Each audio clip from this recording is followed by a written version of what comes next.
ओम मुनित्रयं नमस्कृत्य तदुक्तिः परिभाव्य च वैयाकरणसिद्धान्तकौमुदीयं विरच्यते। सर्वेभ्यः श्रोतृभ्यः नमः।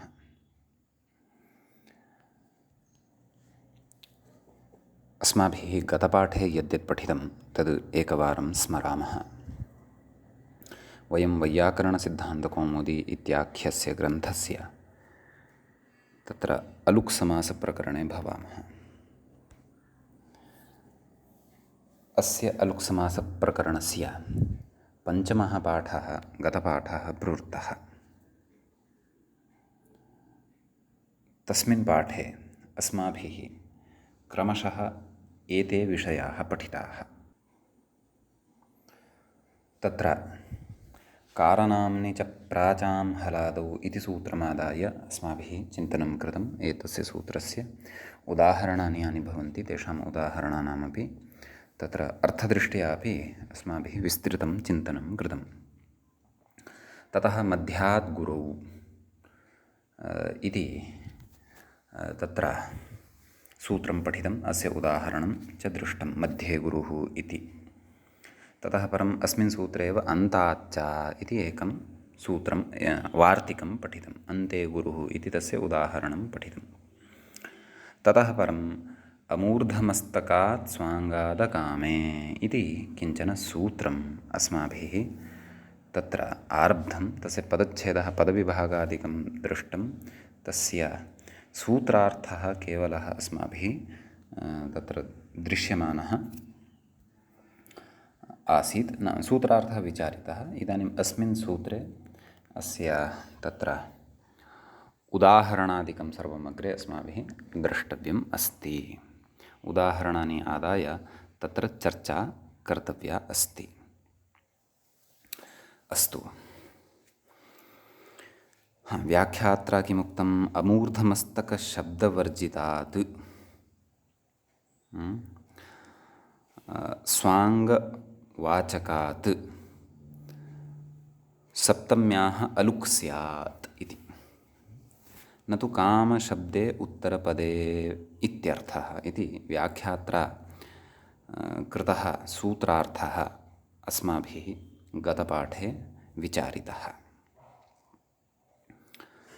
समीचीनं। न तु कामशब्दे उत्तरपदे इत्यर्थः, नाम इदं सर्वमपि नाम मूर्धमस्तकशब्दवर्जितात् स्वाङ्गवाचकात् सप्तमी या वर्तते तस्याः सप्तम्याः अलुक् भवति। परन्तु कामशब्दः यदा उत्तरपदत्वेन भवति तदा अमूर्धमस्तकात् स्वाङ्गात् सप्तम्याः लुक् न भवति इति एतावान् विषयः सूत्रस्य पदच्छेदं दृष्ट्वा तस्य सूत्रार्थज्ञानपरश्च विषयः अस्माभिः ह्यः एव ज्ञातः आसीत्। पाठः असौ आरब्धः भवति अद्यतनः, षष्ठः पाठः अलुक्समासप्रकरणस्य। अस्मिन् पाठे तावत् तत्र अग्रे व्याख्यातुः पङ्क्तिः अस्माभिः आरभ्यते। ततः अग्रे तेन किमुक्तं नाम सूत्रार्थम् उक्त्वा अग्रे किम् उक्तवान्? अत्र संज्ञायाम् इति अनुवर्तते। संज्ञायाम् इत्यस्य अनुवर्तनम् अत्र भवति इति। अस्तु, संज्ञायाम् इत्यस्य अत्र अनुवर्तनम् अस्ति। अतः यत्कार्यं नाम सप्तम्याः अलुक् अत्र संज्ञायां गम्यमानायामेव भविष्यति, नान्यथा। कथयति अग्रे, अत एव हृद्युभ्यां च इति वार्तिकं खलु पठितम्। अत एव हृद्युभ्यां च इत्यत्र हृद्ग्रहणम् अर्थवत् इति पूर्वं वार्तिकं पठितं। तस्य उदाहरणं किं पठितं? हृदि स्पृक्, दिवि स्पृक्। अवधानेन अत्र दृष्टिः कर्तव्या। व्याख्याता किं कथयितुम् इच्छति तत्र अस्ति रहस्यं। नाम तत्र संज्ञायाम् इति पदस्य अनुवर्तनं कुतः हलदन्तात् सप्तम्याः संज्ञायाम् इत्यस्मात् सूत्रात् संज्ञायाम् इत्यस्य पदस्य अनुवर्तनम् अत्र भवत्येव क्व अमूर्धमस्तकात् इति सूत्रं प्रति तत्र कथयन्नस्ति नाम अतएव हृद्युद्भ्याम् इति यद् वार्तिकम् आरब्धं हृद्युभ्याम् इति हृद्युभ्यां च इति तत्र हृद्ग्रहणम् अर्थवत् भवति इति नाम नाम अभिप्रायः कः नाम कथं तस्य हृद्ग्रहणस्य अर्थवत्वम् अर्थवत् इत्यनेन अत्र कः अर्थः ग्राह्यः इति चेत् हृद्ग्रहणस्य तत्र सार्थक्यं भवति प्रयोजनं भवति चारितार्थ्यं भवति इति नाम अमूर्धमस्तकात् इत्यतः इति सूत्रात् संज्ञायाम् इत्यस्य अनुवर्तनं ततः अग्रिमेषु सूत्रेषु केषुचित् भवति तस्य अनुवर्तनम् अत्रापि वर्तते एव अमूर्धमस्तकात् इत्यत्रापि ततः संज्ञायाम् इति पदम् अनुवर्तते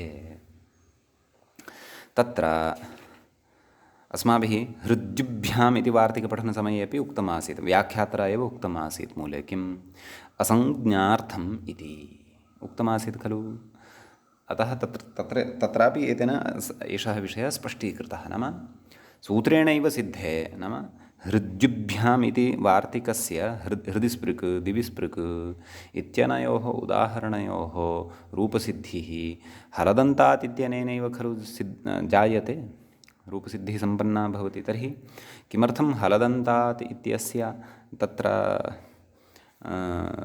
नाम हृद्युभ्याम् इत्यस्य वार्तिकस्य अपेक्षा का इति चेत् असंज्ञार्थं समीचीनम् अन्यथा हृद्युद्भ्याम् इत्यस्य हृदि स्पृक् दिवि स्पृक् हृद्युद्भ्याम् इत्यस्य हृदि स्पृक् इति यद् एकम् उदाहरणम् अस्ति तस्य सिद्धिः अमूर्धमस्तकात् स्वाङ्गादकामे इत्यनेन एव भवितुम् अर्हति स्म खलु न वा यतः हृत् इति शब्दः अपि तत्र कीदृशः वर्तते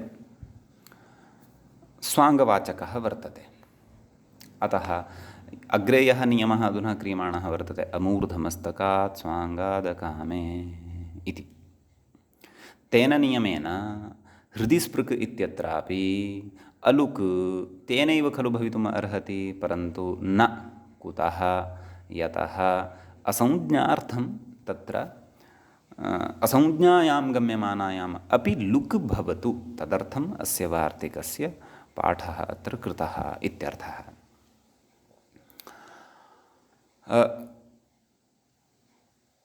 एतेन नाम वस्तुतः अत्र अभिप्रायः कः प्रकटयितुम् इष्यते व्याख्यात्रा नाम संज्ञायाम् इत्यस्य अनुवर्तनम् अत्रापि वर्तते एव यदि तु संज्ञायाम् इत्यस्य अनुवर्तनम् अत्र अस्ति तर्हि अमूर्धमस्तकात् इत्यनेन हृदि स्पृक् इत्यत्र इति उदाहरणस्य सिद्धिः भवितुं नार्हति कुतः असंज्ञार्थं तत्र तस्य वार्तिकस्य आरम्भः कृतः वर्तते अथवा असंज्ञार्थं तत्र हृत्शब्दः वार्तिके पठितः वर्तते आहत्य अभिप्रायः अयं यत् संज्ञायाम् इत्यस्य अनुवर्तनम् अमूर्धमस्तकात् इत्यत्रापि वर्तते तेन हृदि स्पृक् इत्यादीनि उदाहरणानि अमूर्धमस्तकात् इत्यनेन साधयितुं न शक्नुमः वयं कुतः संज्ञार्थं तत्र संज्ञायां गम्यमानायामेव अलुक् भवति अमूर्धमस्तकं स्वाङ्गम् अस्ति किं हृत् इति तथापि एतेन तत्र वयं सप्तम्याः अलुकं कथयितुं न शक्नुमः कुतः असंज्ञार्थं तत्र सप्तम्याः अलुक् अमूर्धमस्तकात् इति तु संज्ञार्थं सप्तम्याः अलुक् इति भेदः अस्ति अतः एतं विषयं कथयितुम् इच्छति अत्र व्याख्याता नाम अतएव हृद्युद्भ्याम् इत्यत्र हृद्ग्रहणम् अर्थवत् भवति इत्यर्थः अस्तु उदाहरणे प्रविशामः किं कथयति कण्ठे कालः इति अग्रे कथयति शिवस्य नाम शिवस्य अयं इदम् एकं नाम वर्तते। किं नाम? कण्ठे कालः। अस्य प्रयोगस्य रूपसिद्धिः अस्माभिः पूर्वं कृता एव अस्ति। तथापि तत्र अपि च अमूर्धमस्तकात् स्वाङ्गादकामे इति सूत्रम् अपि अस्माभिः तत्र बहुव्रीहिप्रकरणे सप्तमी विशेषणे बहुव्रीहौ इति सूत्रपठनसमये तत्र इदं सूत्रं स्मृतम् आसीत्। किञ्च तत्र सप्तम्युपमानपूर्वपदस्योत्तरपदलोपश्चोपसङ्ख्यानम् इति वार्तिकपठनसमये अपि तत्र उष्ट्रमुखमिव मुखं यस्य सः उष्ट्रमुखः इति उपमानपूर्वपदस्य उदाहरणं दृष्टम् आसीत्। अपि च कण्ठेस्थः कालः कण्ठे कालः इति उदाहरणं तत्रापि चर्चितम् आसीत्। अर्थात् इदम् उदाहरणम् अस्माकं कृते अत्र नूतनम् उदाहरणं नास्ति। इदम् उदाहरणम् अस्माभिः बहुव्रीहिसमासे वारद्वयं पठितं वर्तते। तत्र वारद्वयमपि अमूर्धमस्तकात् इति सूत्रम् अलुक् सप्तम्याः अलुक् विधायकं सूत्रम् अस्माभिः तत्र स्मृतमपि आसीत्। अतः तत्र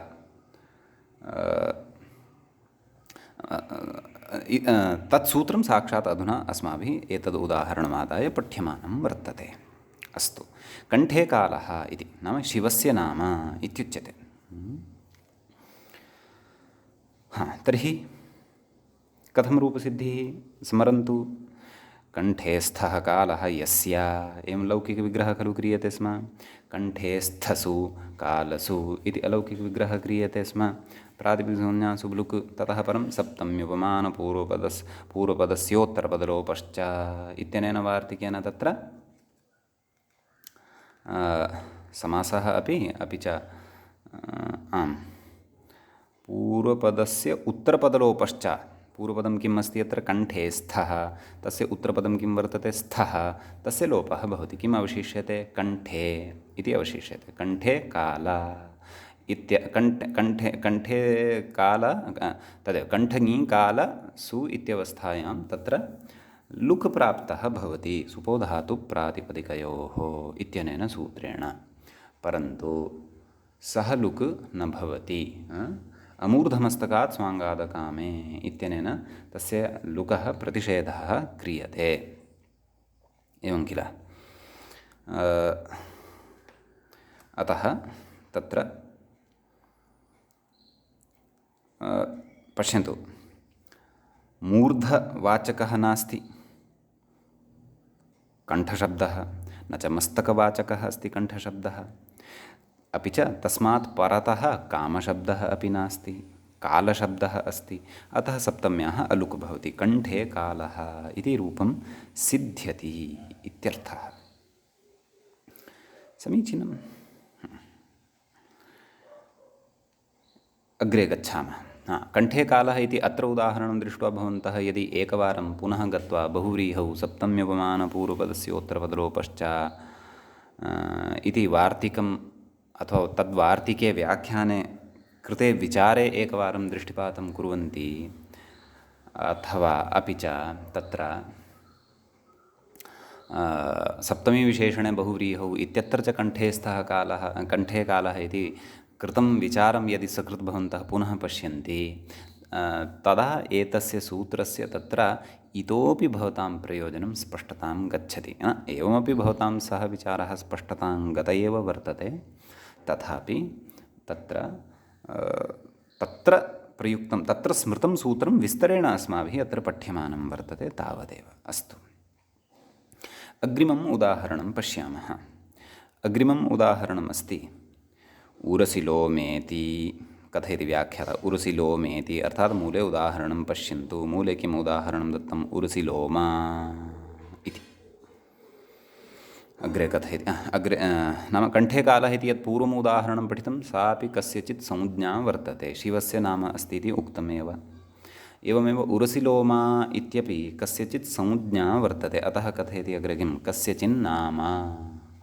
नाम अर्थात् संज्ञा इत्यर्थः। समीचीनं।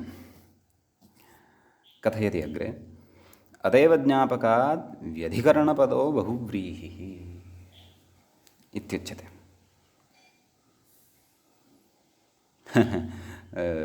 कथं ज्ञापकं स्वीक्रियते तेन? सप्तम्याः अलुक् कृतः इति, अतः तत्र ज्ञापकत्वं स्वीक्रियते वा? परन्तु एषः विषयः तु पूर्वमेव स्पष्टः खलु। सप्तमी विशेषणे बहुव्रीहौ इत्यत्र बहुव्रीहौ सप्तम्यन्तस्य पूर्वनिपातेनैव ज्ञायते यत् तत्र क्वचित् व्यधिकरणपदो बहुव्रीहिरपि भवति इत्यर्थः। अतः उर्सिलोमा इति उदाहरणे एव तत्र ज्ञापके कः विशेषः इति व्याख्यातुः उपरि प्रश्नः उपविशति। अस्तु, भवतु। नाम अस्य यावान् अभिप्रायः अस्ति इति सः एतावानेव यत् पश्यन्तु, सप्तम्याः अलुक् कृतः प्रकृते वर्तते, अपि च सप्तम्याः अलुक् अस्ति, पुनश्च अमूर्धमस्तकात् स्वाङ्गादकामे इति सूत्रं तत्र आधिक्येन बहुव्रीहिप्रकरणे बहुव्रीहिसन्दर्भे एव प्रवर्तते। अतः इदमपि एकं ज्ञापकं भवति यत् सप्तम्याः यत् व्यधिकरणपदो बहुव्रीहिः अपि भवति इति। परन्तु विशेषेण अत्रैव अयं विषयः द्रष्टव्यः इति नास्ति। तत्र वयं गत्वा सप्तमी विशेषणे बहुव्रीहौ इत्यत्र एतं विचारं ज्ञातुं शक्नुमः। अपि च पठितवन्तः अपि स्मः। तत्र सप्तमीग्रहणेन एव व्यधिकरणपदो बहुव्रीहिः भवति इति विषयः अस्माभिः तत्र पूर्णतया स्पष्टीकृतः अपि वर्तते एव। आम्, अपि च अत्र बहुव्रीहिसमासपदानि एव सम्भवन्ति। अस्य उदाहरणानि कस्य? अमूर्धमस्तकात् इत्यपि चिन्तनीयम्।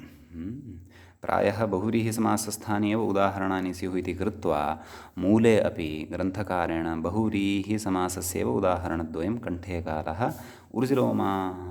उर्सिलोमा इति दत्तम्। अस्तु, परन्तु अयं तु विषयः निश्चयेन ज्ञातव्यः यत् अधुनैव आगत्य तत्र अत एव इति एवकारं योजयति खलु। एवकारः न युज्येत, नाम अत एव ज्ञापकात् इति। तथा नास्ति खलु। सप्तमी विशेषणे बहुव्रीहौ इत्यत्र अस्माभिः सप्तमीग्रहणेन व्यधिकरणपदो बहुव्रीहिः ज्ञात एव। तर्हि अत्र एवकारेण किम्? एवं वक्तुं शक्यते, अतः अपि, एव स्थाने अपि इति योजनीयम्। अतः अपि ज्ञापकात् व्यधिकरणपदो बहुव्रीहिः भवति इति वा पङ्क्तेः तत्र योजना कर्तव्या इति मम भाति। प्रकारान्तरेण अपि समन्वयनं कर्तुं प्रभवामः। मया कृतमपि समन्वयनं भवतु नाम। अस्तु, उर्सिलोमा इत्यस्य रूपसिद्धिः तु कर्तव्या वर्तते, अवशिष्टा अस्ति। उरः ज्ञायते किल। उरश्शब्दस्य विषये अस्माभिः पूर्वं तत्र अर्थदृष्ट्यापि विचाराः कृताः सन्ति पूर्वं। तत्र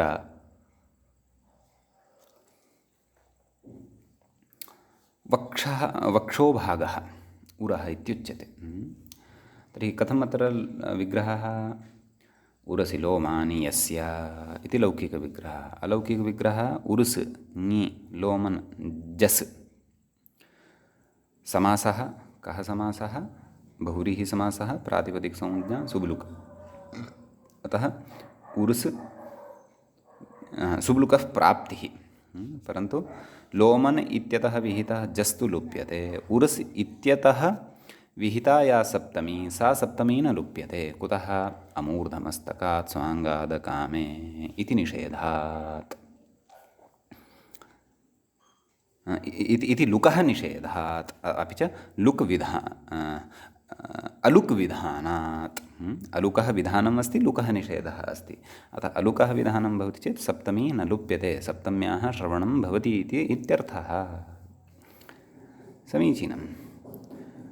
अतः उरसि लोमन् इति तत्र लभ्यते। तर्हि उरसि लोमन् इत्यवस्थायां यथा राजन् इत्यस्य शब्दस्य अस्माभिः प्रथमाविभक्तेः एकवचने शब्दाधिकारप्रकरणे राजा इति रूपसिद्धिः खलु कृता। तद्वदत्रापि साक्षात् तद्वदत्रापि उरसि लोमन् इत्यस्य शब्दस्य सप्तमीविभक्तेः प्रथमाविभक्तेः एकवचने उरसि लोमा, उरसि लोमा, उरसि लोमानौ, उरसि लोमानः, राजा राजानौ, राजानः, एवं रीत्या रूपाणि अत्र भवन्ति। अयञ्च विषयः भवताम् अस्ति स्पष्टः। अस्तु, अग्रे व्याख्याता तु अग्रिमं सूत्रम् आरब्धवान् अस्ति। वयं तावत् तत्र प्रत्युदाहरणानि कानिचन दत्तानि सन्ति, तानि प्रत्युदाहरणानि पश्यामः। किं कथयति? अमूर्धमस्तकात् किं नाम अमूर्धमस्तकादेव सप्तम्याः अलुक् नान्यथा इति। तर्हि तत्र कथयति मूर्धशिखः मस्तकशिखः इति। मूर्धशिखः कथं विग्रहः चेत् मूर्ध्नि शिखा यस्य, मूर्धन् इति शब्दः भवति। मूर्ध्नि नाम शिरोभागः, शिरस्य उन्नतः ऊर्ध्वं विद्यमानः भागः। तर्हि मूर्ध्नि शिखा यस्य इति लौकिकविग्रहः। अलौकिकविग्रहः मूर्धन्नि शिखासु। समासः प्रातिपदिकसंज्ञा। समासः कः? बहुव्रीहि समासः। बहुव्रीहि समासः प्रातिपदिकसंज्ञा तत्र सुब्लुक् भवति। मूर्धन् शिखा इति भवति। मूर्धन् इत्यत्र नकारस्य लोपः जायते, मूर्धशिखा इति भवति। ततः नकारलोपः केन? न लोपः प्रातिपदिकान्तस्य इत्यनेन। ततः गोस्त्रियोरुपसर्जनस्य इत्यनेन सूत्रेण तत्र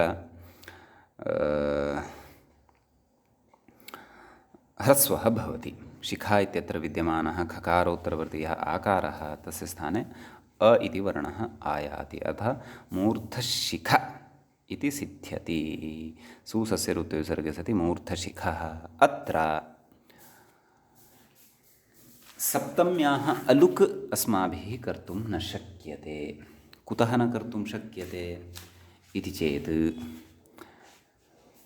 तत्र मूर्धन् शब्दविषये प्रतिषेधः सूत्रे एव उक्तः वर्तते।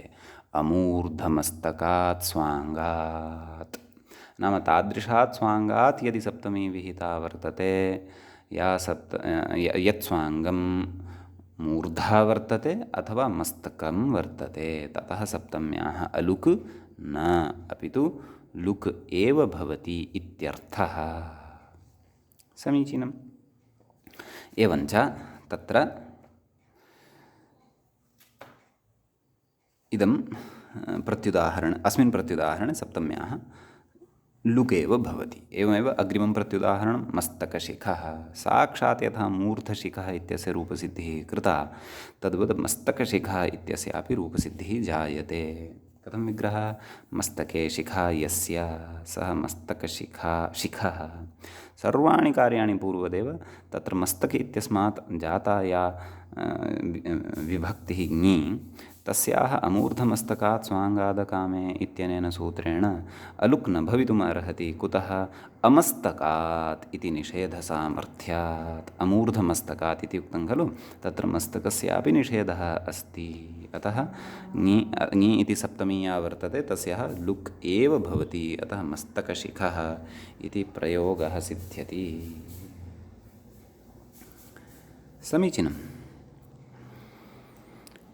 अन्यः अपि एकः निषेधः उक्तः अस्ति मूले सूत्रे एव। अकामे अर्थात् न कामे, अकामे अर्थात् कामशब्दः यदि परतः भवति तदापि अमूर्धमस्तकात् स्वाङ्गात् परस्याः सप्तम्याः अलुक् न भवति, अपि तु लुक् एव भवति।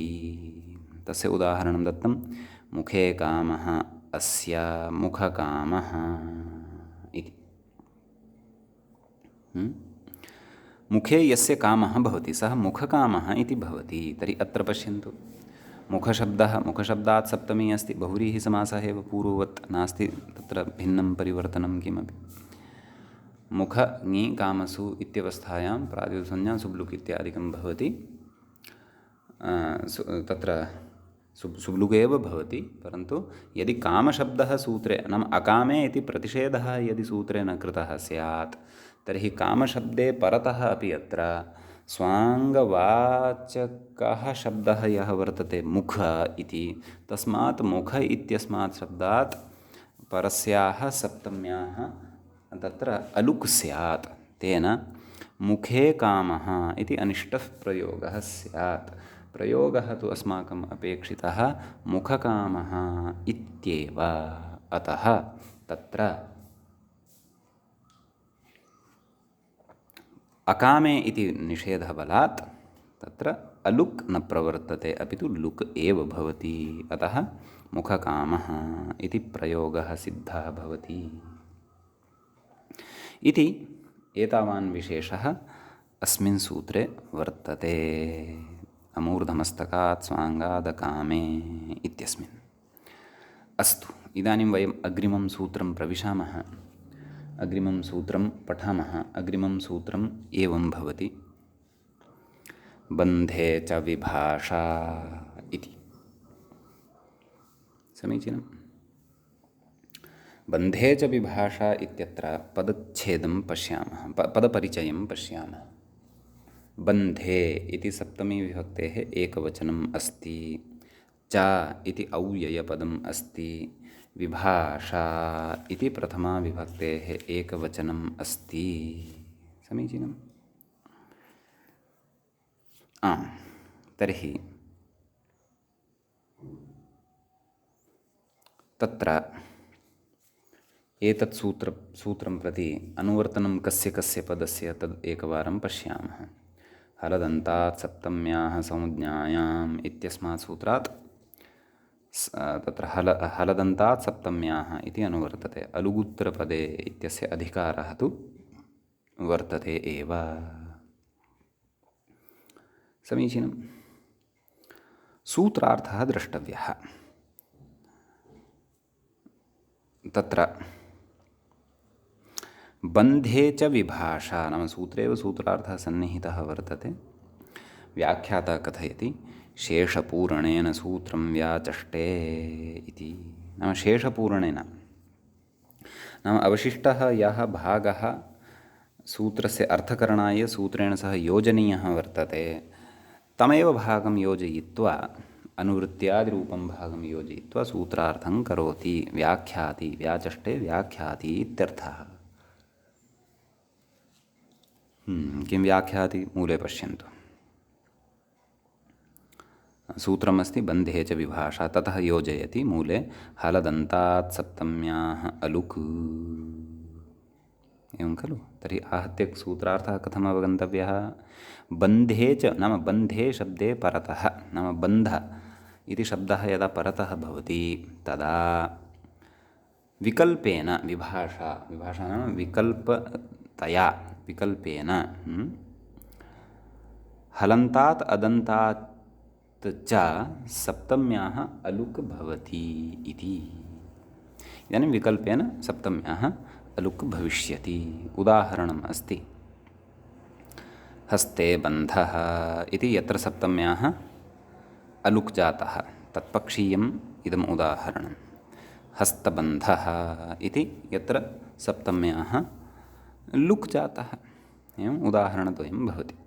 हस्ते बन्धः कथम्? अस्य तत्र लौकिकविग्रहः ज्ञातव्यः इति चेत् हस्ते बन्धः इत्येव लौकिकविग्रहः अस्ति अत्र। हस्तङि बन्धसु इति अलौकिकविग्रहः। बहुव्रीहि समासः भवति। हस्ते बन्धः यस्य इति लौकिकविग्रहः, अतः एव बहुव्रीहि समासः तत्र भवति अन्यपदार्थप्रधानत्वात्। एवं किल? बहुव्रीहि समासः प्रातिपदिकसंज्ञा सुब्लुक्।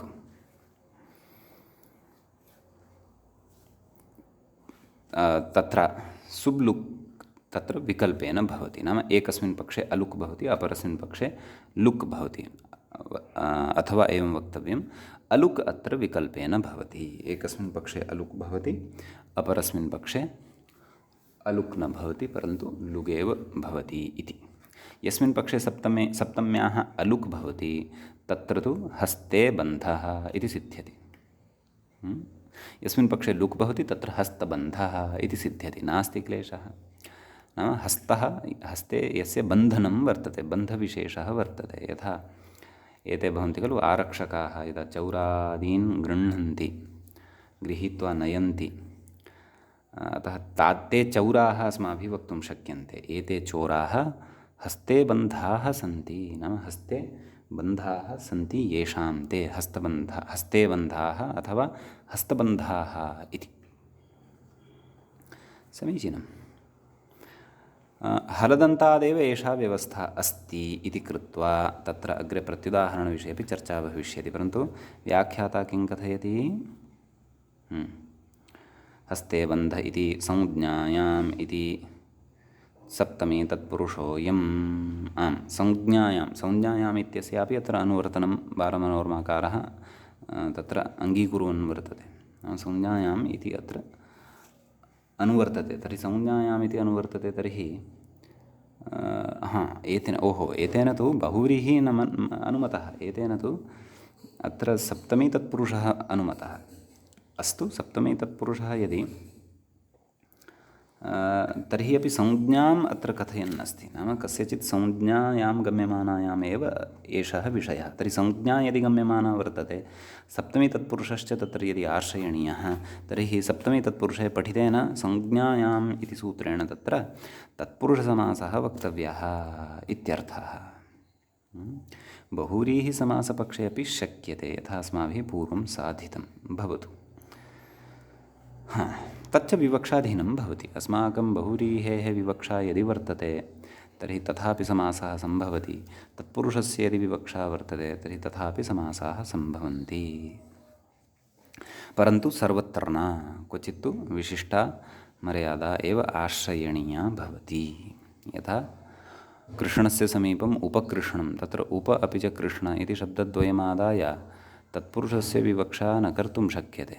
कृता चेदपि क्लिष्टा स्यात्, क्लेशेन प्रयोगसिद्धिः कथञ्चित् वक्तव्या स्यात्, तत्र अव्ययीभावः एव। परन्तु कानिचन स्थलानि भवन्ति यत्र समासान्तरैरपि सिद्धिः जायते। तत्पुरुषः वा तत्र वक्तुं शक्यते अस्माभिः, अथवा बहुव्रीहिर्वा वक्तुं शक्यते। अस्तु,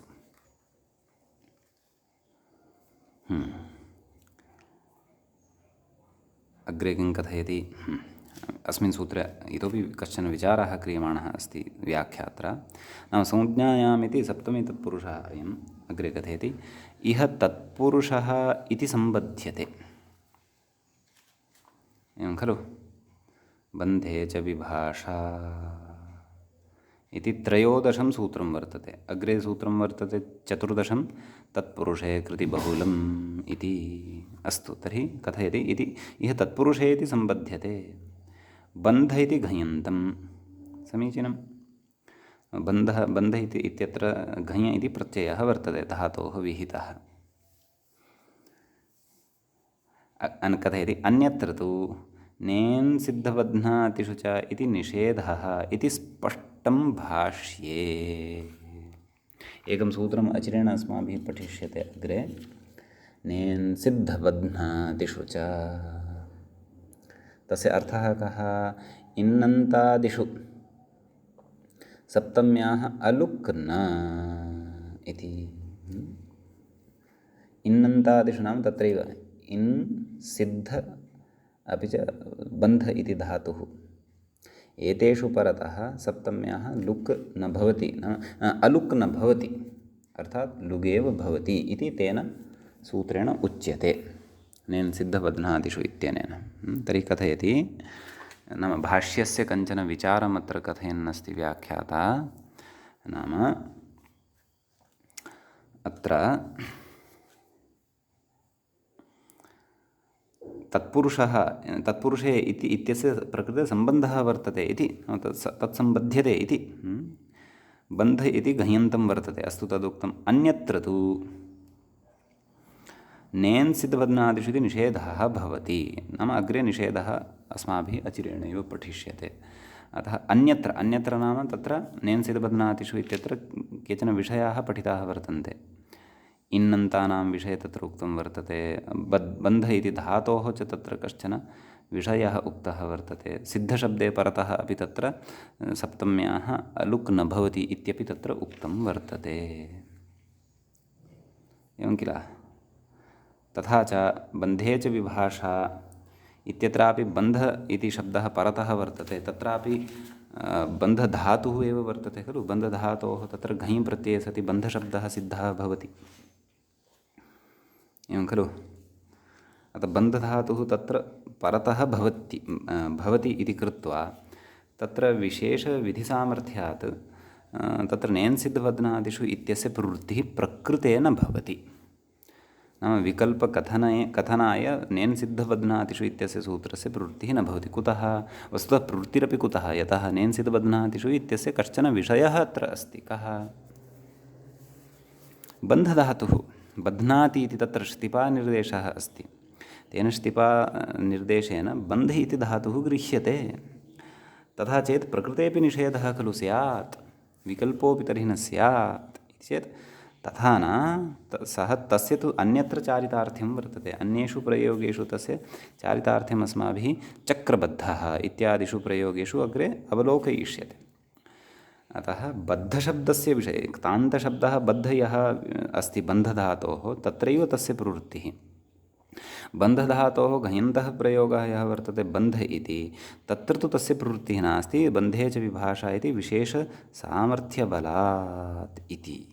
किञ्च तत्पुरुषे इत्यपि तत्र सम्बद्धः भवति विषयः। समीचीनम्। अतः नाम एते विचाराः तत्र भाष्ये स्पष्टतया उक्ताः वर्तन्ते। समीचीनम्। एतां पङ्क्तिं भवन्तः व्याख्यातुः तदैव स्फुटतया स्पष्टतया अवगन्तुं शक्नुवन्ति यदि नेन्सिद्धवदनादिषु च इति यत् सूत्रम् अस्माभिः अचिरेण पठिष्यते, तस्य सूत्रस्य कश्चन तत्र परिचयः अस्माकं बुद्धौ, अथवा तत्सूत्रं वयं पठितवन्तः स्याम तदा। अतः अत्रत्या पङ्क्तिः या व्याख्यात्रा उच्यमाना वर्तते, सा पङ्क्तिः सद्यः पूर्णतया नापि स्पष्टता यदि, तर्हि नेन्सिद्धबध्नातिषु इति अचिरेण प्रायः अग्रिमपाठे वा तत्सूत्रं वयं पठिष्यामः। तत्सूत्रं पठित्वा पुनः एतां पङ्क्तिं भवन्तः पठिष्यन्ति, तर्हि अस्याः पङ्क्तेः पूर्णतया स्पष्टता भविष्यति। सद्यः एषा पङ्क्तिः नापि अवगता यदि, तर्हि त्यक्तुमपि शक्यते, नास्ति तत्र क्लेशः।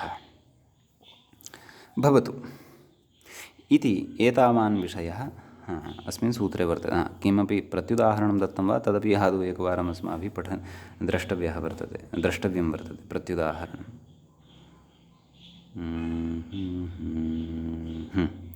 अस्ति खलु प्रत्युदाहरणं? किमस्ति पश्यन्तु। हलदन्तः इति किम्? तत्र प्रत्युदाहरणं प्रस्तौति। गुप्तिबन्धः नाम अयं विकल्पः बन्धे च विभाषा इत्यनेन सप्तम्याः अलुकः विकल्पः तत्र बन्धशब्दः यदा हलन्तात् शब्दात् परतः भवति अथवा तत्र अदन्तात् शब्दात् परतः भवति, तदा एव। यदि अयं बन्धशब्दः हलदन्तात् परतः नास्ति, तर्हि तु एष नियमः अत्र न प्रवर्तते, यथा गुप्तिबन्धः इत्यस्ति। गुप्तिबन्धः इत्यत्र गुप्ति इत्यस्य इकारान्तत्वं वर्तते, एवं खलु। अकारान्तत्वं नास्ति, हलन्तत्वमपि नास्ति, अतः अत्र सप्तम्याः लुक् न भवति।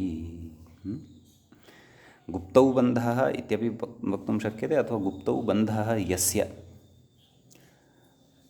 इत्यपि वक्तुं शक्यते। गुप्तिः नाम कारा, कारागारः भवति खलु, अतः कारा इत्यस्य नामान्तरं गुप्तिः इति भवति, क्तिन् प्रत्ययान्तः प्रयोगः। अतः अत्र या सप्तमी आगच्छति गुप्तिङि इति, तस्याः सप्तम्याः सुतरां तत्र लोपः भवत्येव, लुक् भवत्येव, अलुक् न भवति। कुतः? गुप्तिशब्दस्य हलदन्तत्वाभावात् इति। नाम हलन्तत्वं तस्य नास्ति, अदन्तत्वमपि नास्ति, तस्य तु इदन्तत्वं वर्तते अथवा इकारान्तत्वं वर्तते इत्यर्थः। समीचीनम्। अस्तु, अग्रे किं कथयति?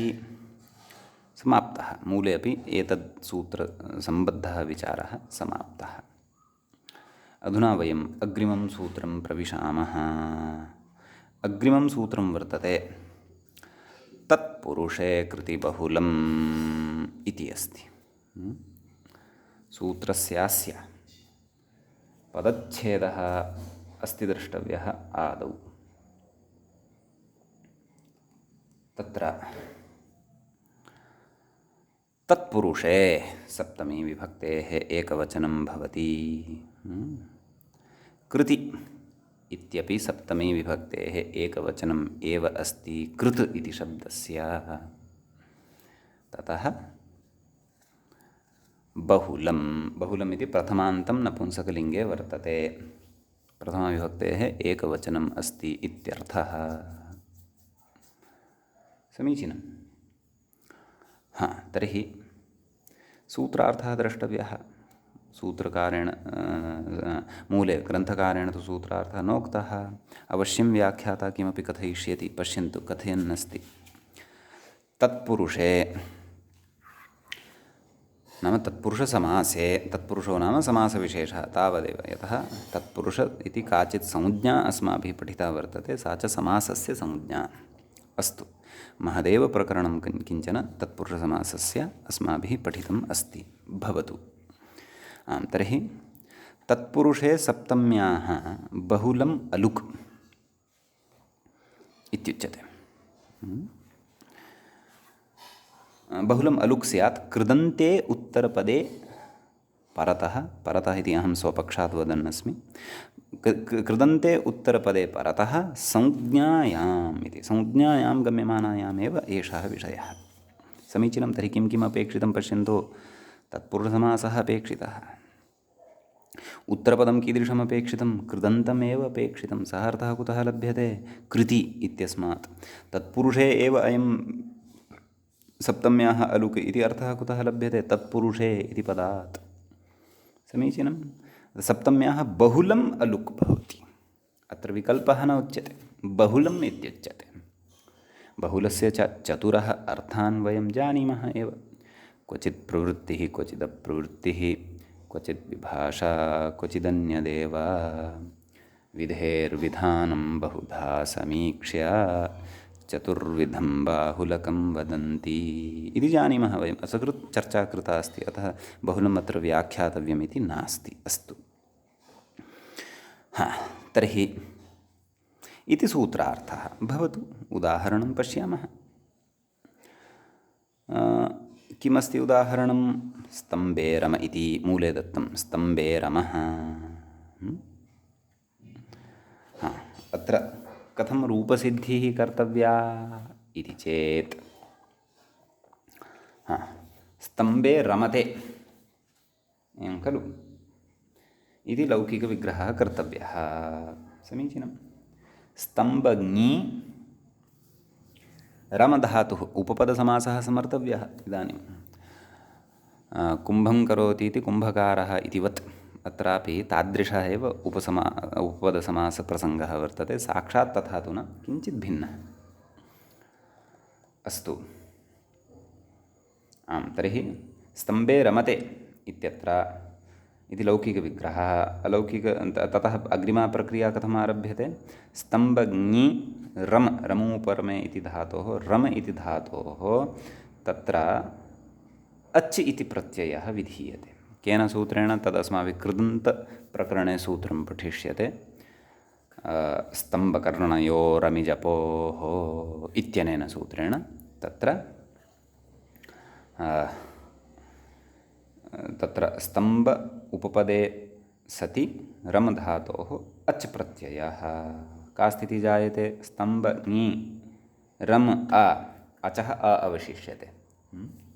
अतः स्तम्भङि रम इति लभ्यते। तर्हि तत्र गतिकारकोपपदानां कृद्भिः सह समासवचनं प्राक् सुबुत्पत्तेः उपपदमतिङ् इत्यत्र अस्माभिः इयं परिभाषा अतीव विस्तरेण पठिता। अतः तत्परिभाषासमये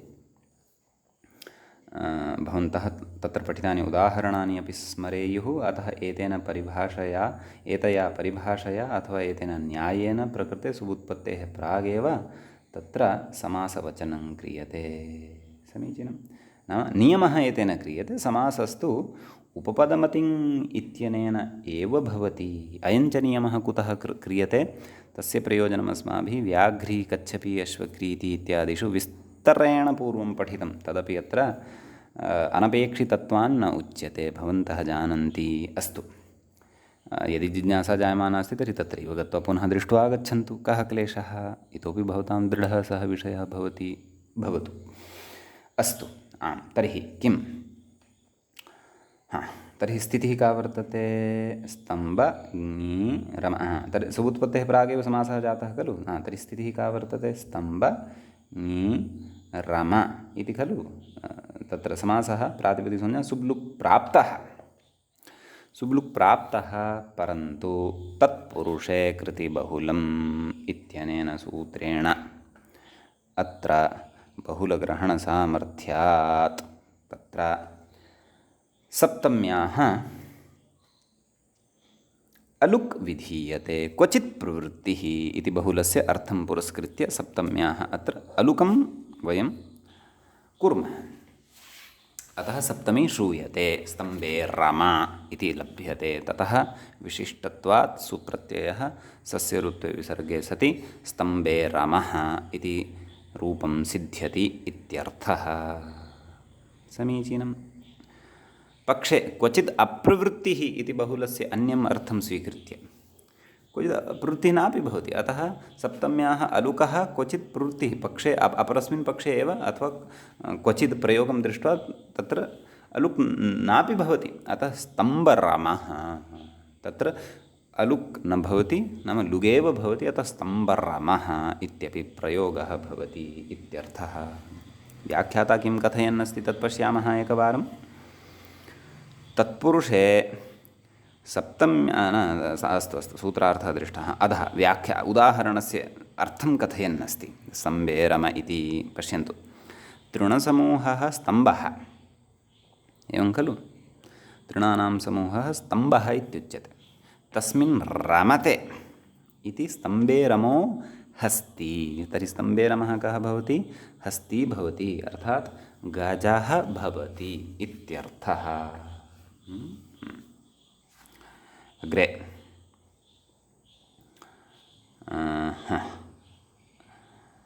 अग्रिमम् उदाहरणं कर्णे जपः इत्यस्ति।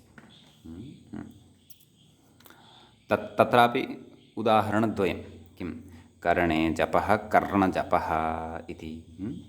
तर्हि अत्रापि कथं तत्र नाम तदेव कृदन्तप्रक्रियया अत्र आरम्भः भवति। कर्णे जपति इति कृदन्ते अलौकिकविग्रहः क्रियते। कृत्सु अपि विग्रहाः भवन्ति, तद्धितेष्वपि विग्रहाः भवन्ति। तान् सर्वान् वयम् अग्रे पठिष्यामः। किञ्चित् आंशिकरूपेण तु उक्तमपि अस्ति पूर्वं, यदा पञ्चानां वृत्तीनाम् अस्माभिः तत्र परिचयः प्राप्तः आसीत्। ताश्च पञ्चवृत्तयः कृत्तद्धितसमासैकशेष सनाद्यन्तधातुरूपाः इत्यादयः। अस्तु, तर्हि कर्णे जपः, कर्णजपः।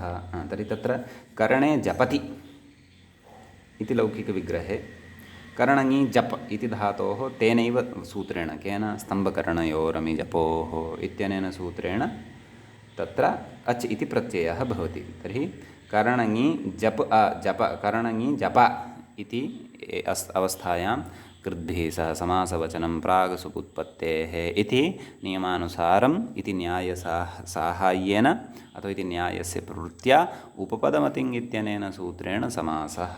अतः तत्र का स्थितिः जाता? कर्णङि जप इत्यस्य समुदायस्य समासः जातः। प्रातिपदिकसंज्ञा सुब्लुक् प्राप्तः, परन्तु तत्पुरुषे कृतिबहुलम् इत्यनेन बहुलं सुपः लुकः प्रवर्तना, नाम क्वचित् प्रवृत्तिः। यत्र अलुकः प्रवृत्तिः तत्र कर्णे जपः इति रूपं सिद्ध्यति। किमपि कर्णे जप पुनः प्रत्ययविधानेन कर्णे जपः इति। क्वचित् अप्रवृत्तिः कर्णजपः इति, अथवा विकल्पार्थम् अपि अत्र भवन्तः गृहीतुं शक्नुवन्ति। यतः विकल्पः अपि बहुलस्य कश्चन अर्थः वर्तते। समीचीनम्। किं कथयति व्याख्याता करणे जपः करणजपः इति उदाहरणविषये तत् पश्यामः। करणे जपति अग्रे कथयति परदोषम् उपांश्वा आविष्करोति। उपांशुः नाम उपांशुजपः क्रियते खलु कैश्चित् मालां हस्ते स्वीकृत्य ॐ नमः शिवाय ॐ नमः शिवाय अथवा ॐ भूर्भुवः स्वः तत्सवितुर्वरेण्यं भर्गो देवस्य धीमहि धियो यो नः प्रचोदयात् एवं रीत्या ततः मालायाः तत्र अग्रे सारणं कुर्वन्ति। तर्हि अत्र कथयन्नस्ति नाम तत्र केचन उपांशुरीत्या जपं कुर्वन्ति।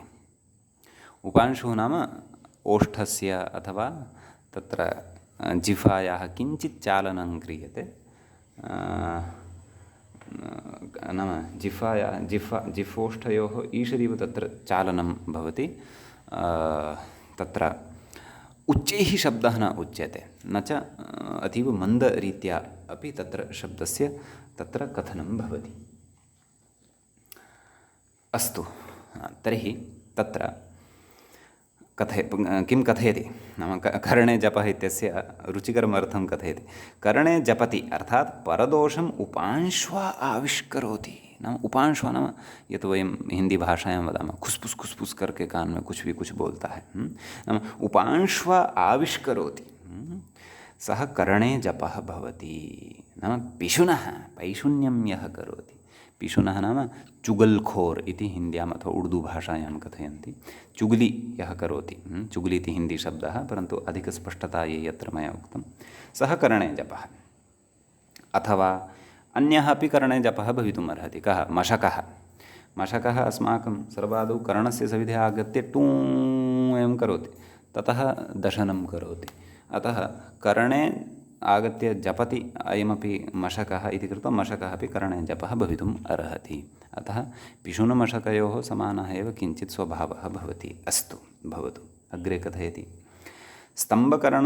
स्तम्भकरणयोरमिजपोः इत्यच्। नाम स्तम्भकरणयोरमिजपोः इत्यनेन सूत्रेण अत्र अच् इति प्रत्ययः क्रियते। ततः अग्रे कथयति उपपदसमासः। नाम अत्र उपपदसमासो भवति इत्यर्थः। स च अस्माभिः प्रतिपादितः एव। कथयति क्वचिन्न, उक्तमेव खलु क्वचित् प्रवृत्तिः क्वचिदप्रवृत्तिः क्वचित् अप्रवृत्तिरपि भवति भोः इति। कथयति अग्रे बहुलग्रहणात् इति भावः। नाम सूत्रे बहुलग्रहणं कृतं तद्बहुलग्रहणसामर्थ्यात् क्वचिन्नापि भवति इति। अतः क्व न इचेत् कथयति कुरुचरः। कुरुषु चरति इति तत्र लौकिकविग्रहः। कुरु सुप् चर धातु, चर गतिभक्षणयोः भवति धातु, चर धातु, तस्मात् कथयति अग्रे व्याख्याता चरेष्टः इति। अधिकरणे उपपदे चरेष्टः नाम अधिकरणं किमस्ति तत्र कुरुषु इति। कुरु सुप् चर इति धातोः चरेष्टः इति सूत्रेण ट इति प्रत्ययः। ट इति एतस्य प्रत्ययस्य किम् अवशिष्यते? अ इति अवशिष्यते। अतः कुरु चर अ, कुरु सुप् चर अ, कुरु चर, कुरु सुप्, सुप् नाम सप्तमी विभक्ते बहुवचनान्तम् इत्यर्थः। कुरु सुप् चर अ, कुरु सुप् चर इति लभ्यते। कथयति अग्रे उपपदसमासः तदेव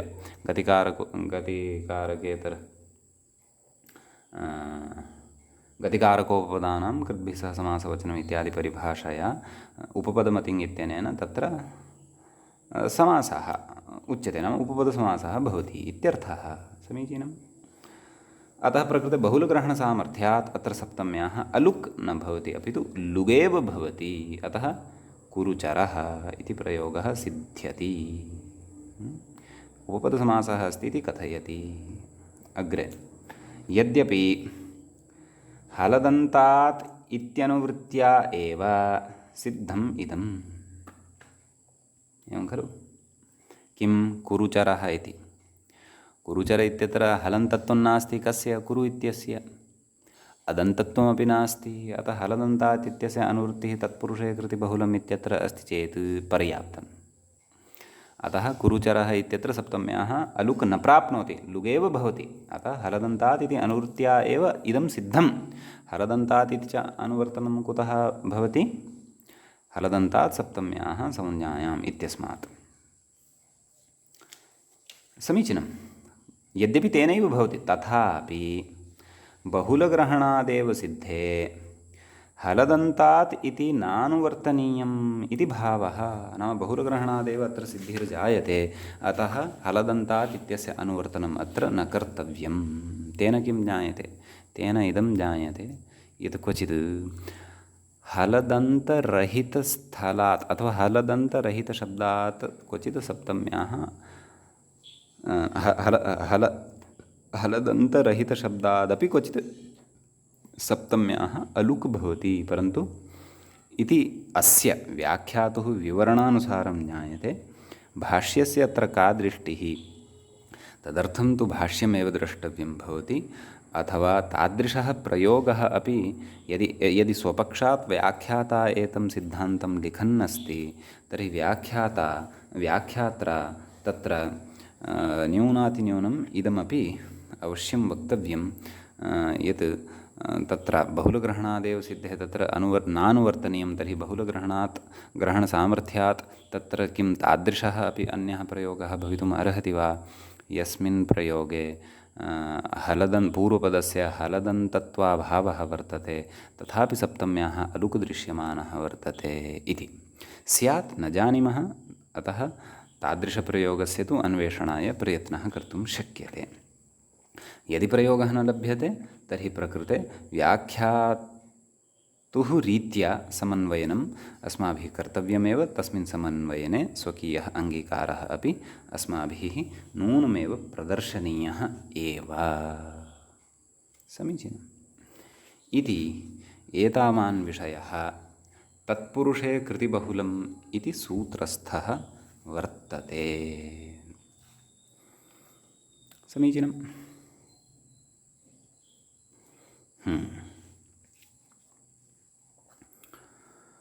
इदानीं वयम् अग्रिमं सूत्रं प्रविशामः। सूत्रं भवति एवं: प्रावृच्छरत्कालदिवाञ्जे इति। अस्य सूत्रस्य पदच्छेदम् आदौ पश्यामः। सूत्रे द्वे एव पदे स्तः। प्रावृच्छरत्कालदिवाम् इति षष्ठीविभक्तेः बहुवचनम् अत्र भवति। जे इत्यत्र सप्तमी विभक्तेः एकवचनं भवति। समीचीनं। तत्र